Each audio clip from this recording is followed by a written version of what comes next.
用種子培育咗呢幾盆，估下係乜嘢？係啦，好甜好爽，而且係好好味嘅。我最近攞到啲肥抌咗喺上邊，唔知有幾多棵成功呢？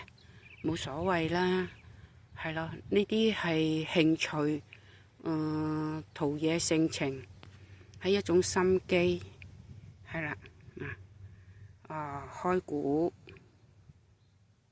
Apple，呢三棵都係蘋果樹，咁呢大概2、4、6、8、10，啱啱10棵，係咯，啱10棵，我都唔知，我而家數下先知，唔知成功有幾多棵呢？冇所謂啦，不過呢個蘋果真係好甜好爽，喺 Costco 買嘅。